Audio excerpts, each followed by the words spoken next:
going to try to use my Apple Watch Series 8 throughout the whole day without using my phone and see if that's possible. My biggest concern right now is the battery life and that I won't be able to use social media. Well, technically I could, but I'd rather not because the screen is so small.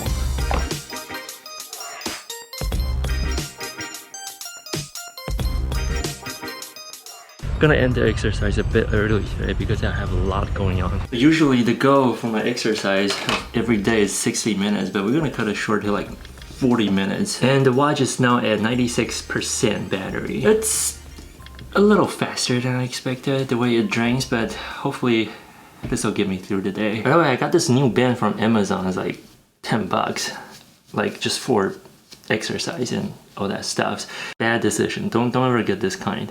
Find the one with the wings with the, you know, I don't know how to explain that, but that looks a lot better. Like kind of like the one I have here. You know how it extends out like so? Yeah, this one doesn't. It goes all the way in, like it just doesn't look good.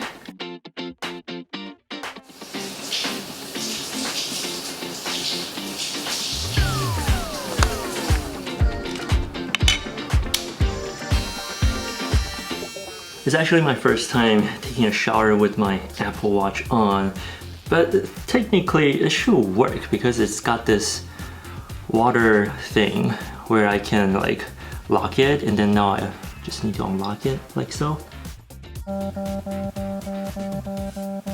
And as of now, the battery is sitting at 92%. Here's something that I've been thinking about lately with all the wearable techs and VR headsets that's coming out every year. What if eventually we don't need our phone anymore, like in the sci-fi movies? Of course, I have no idea how the future beholds, but as of now, wouldn't it be great and awesome if we don't have to depend on our phone so much, from completing our everyday task to just being a pure distraction and a waste of our time? The idea of living without social media and distraction seems like a major step forward. Well, at least for me, because I always end up mindlessly scrolling through my phone on social media, and just it's a huge distraction. Crap, I forgot to charge my AirPods. By the way, I'm going to Dallas today to visit a friend of mine. It's going to be about, I say, 4-hour and 30-minute drive, and I really hope that the Apple Watch can last that long with like podcast listening, music, as well as like Google Maps and stuff like that.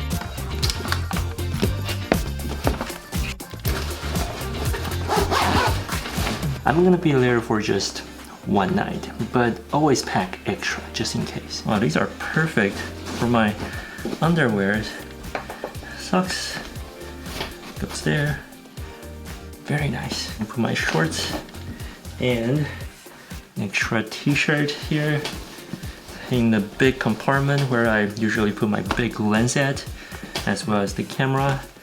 And that's about it. This'll do.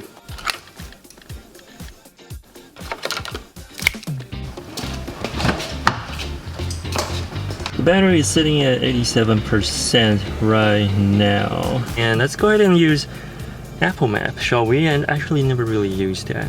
Maybe I'll change my mind after using it today. So I've been driving for a little bit over an hour right now. So far, so good, it works.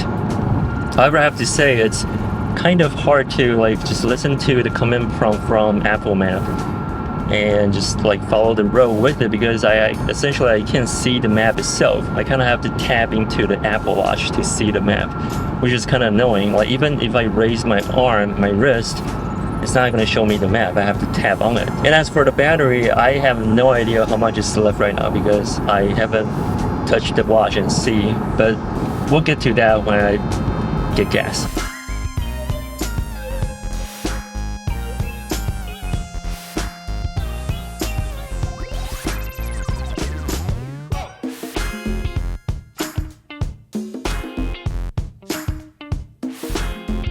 So I just checked my battery on my Apple Watch and still at 77%, so it's actually really good, way better than I expected.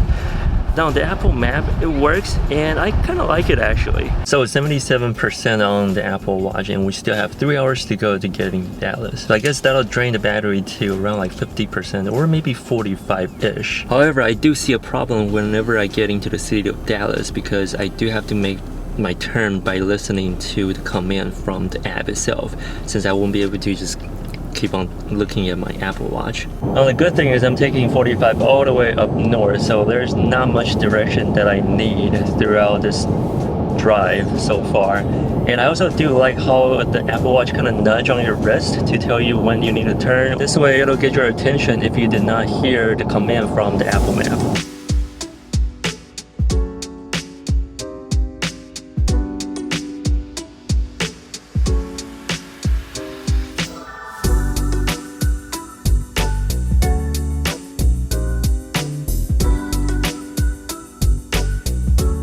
Currently in Dallas right now, and the battery is now at 64%. And now we're back on the road. It's gonna take us about 30 more minutes to get to my friend's place. And to be honest, I feel like the battery lasted way longer than I expected. Like I thought it's gonna die in between, like, I don't know, after 2-3 hours of driving. But it didn't. There is one interesting thing that I noticed. Whenever I'm using Apple's map, you actually can see the map, like the whole map on your Apple Watch. But whenever I'm using Google, it doesn't work that way. It doesn't show the map on the watch. You have to go to your phone and look at the maps instead. So this actually makes Apple Watch a lot more useful if you're just using Apple Maps, but not a lot of people use Apple Maps. Do you?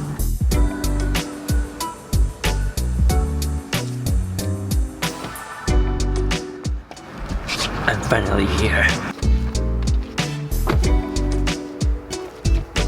So currently, the battery on the Apple Watch is at 58%, which is actually really good, and I'm starving.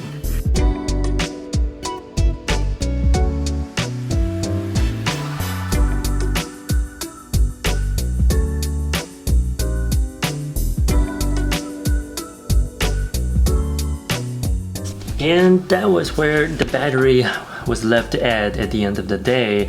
I did send a couple more messages on my Apple Watch later that day. I was definitely more aware of the surrounding environment without using my phone, because that way I'm really focused on the real human interaction that I'm having in front of me. I really be able to enjoy that present moment with my friends. Now, even though the Apple Watch can do a lot of things, and we can literally just get through a day with our wearable tech, however, there are still things that it just doesn't work that well on a smartwatch like this. Typing and swiping messages on the Apple Watch was kind of painful, and dictation doesn't always work. I feel like using Apple Watch for navigation, like for maps to get around to places, worked really well actually, if the command prompt or the navigation is not something complicated. Because honestly, I was not able to look at the map the whole time I was driving. It was just kind of a hassle. I have to turn the watch and then tap and just to look at the map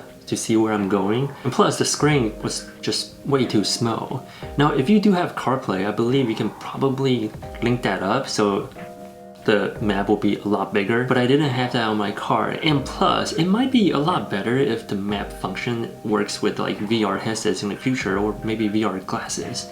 That would make so much more sense compared to using the map on the Apple Watch. Again, this sounds like some sort of crazy sci-fi thing that you see in a movie, but I really think this might happen in the near future. The fact that it was possible to get through a day with just my smartwatch is amazing. Even though I just don't think it's ideal at this point, we definitely haven't reached that sci-fi level of confidence with just our smartwatch, but who knows, maybe we will in the future.